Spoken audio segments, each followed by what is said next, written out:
All right, let's talk about the Jeffrey Epstein files. You might recall that just recently, Donald Trump signed an executive order to declassify files related to JFK, RFK, and MLK, their respective assassinations, John F. Kennedy, Robert F. Kennedy, and Martin Luther King Jr. And many headlines, big story, lots of discussion.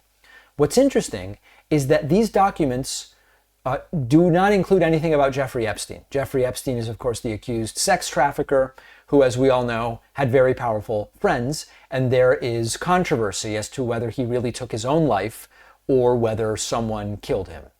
And after Trump decided to continue not releasing the Epstein files, Republican senators, including people like Ted Cruz, John Kennedy, Steve Daines, they are coming out and saying, hey, Trump, why aren't you releasing the Epstein files? Even Ted Cruz is out there saying, release it all. Give me the P. Diddy files as well. That's a whole other story, but Ted Cruz wants to see everything. Senator John Kennedy, no relation, by the way, to RFK, said, I want to see the files. If Trump's name is in them, so be it. And that's where it gets really interesting. The suspicion is that Trump is not releasing the Epstein documents because he's implicated in them. His name is in there. Remember that Trump and Epstein were seen partying together in, was it the 90s, the early 2000s? Trump himself in 2002 said Epstein is a terrific guy. Now, after Epstein was arrested, Trump was like, oh, I barely know. They don't know anything. Who? Jeffrey who? Remember when Trump was recently asked about these files by Fox News? And we're going to play for you his full response and then the edited one that Fox News published. But the reality is Trump is very much not big on this idea. Would you declassify the 9/11 files? Yeah. Would you declassify JFK files? Yeah. I did a lot of it. Would you declassify the Epstein files? Yeah, I would. All right. I guess I would. I think that less so because, you don't know. You don't want to affect people's lives if it's phony stuff in there because there's a lot of phony stuff with that whole world. But I think I would. Do you think that would restore trust? Help restore trust? Yeah, I don't know about Epstein so much as I do the others. Certainly about the way he died. It'd be interesting to find out what happened there because that was a weird situation and the cameras didn't happen to be working, et cetera, et cetera. But yeah, I'd go a long way toward that one. The other stuff I would definitely do the January 6th. He said he might declassify some very interesting documents. Let's listen to this. Would you declassify the Epstein files? Yeah, I would. Guy, declassified Jeffrey Epstein files. What do you think? And the rest of that list. That last one is extra interesting. Yeah, it is extra interesting. I would like to see that. I think a lot of Americans would like to see that. So listen, this is not proof that Trump's name is all over the Epstein files, or at least not in a nefarious way. We don't know. We haven't seen the documents. But Trump's seeming fear or inclination not to release these, the circumstantial evidence, the videos of Epstein and Trump hanging out, definitely points in a certain direction. And the big point is that even Republican senators are saying to the public, let's see what is in those files. They want to know who was implicated. They want to know who potentially broke the law. I don't think that it's out of a desire for transparency that Republican senators want the files out. I think Republican senators are calculating there may be a bunch of Democrats implicated there. We know that Bill Clinton flew on Epstein's plane at one point and others. So it's not like, wow, Republicans, you're clearly in this for transparency. I think they see an opportunity to maybe get some Democrats some negative press.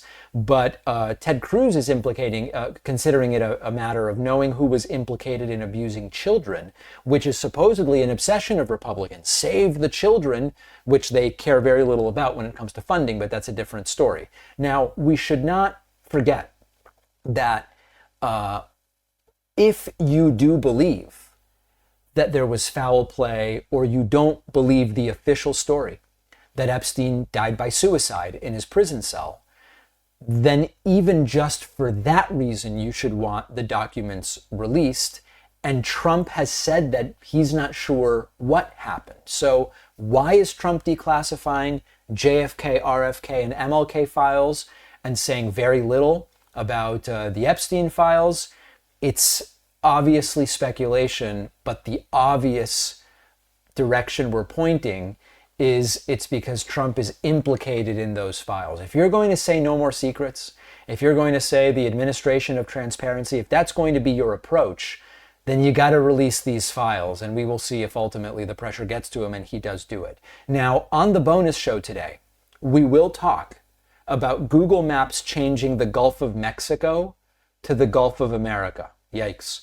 We will talk about Greenlanders rejecting Trump with an 85% majority against joining the United States. No matter how many times Don Jr. says they want to join the United States, it doesn't seem like they do. And we will also talk about the opinions of Americans on some of the things that Donald Trump did do in the first 9 days.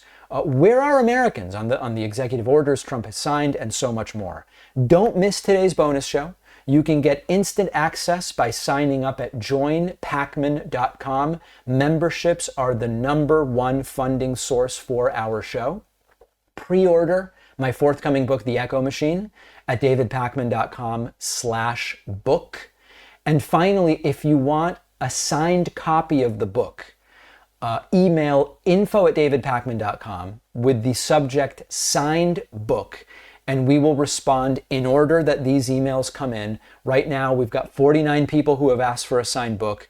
I think I have right now like 100 of these that I can do. We'll see if we can get more. It's going to be more expensive. The book has to be shipped to me and then to you. It'll probably be $50 in the United States, $60 outside the United States. You're under no obligation. You can get the book for $26 everywhere that it's sold. But for people who want this, email info@davidpakman.com with the subject signed book. In order of emails coming in, we will do it. So I'll see you on the bonus show.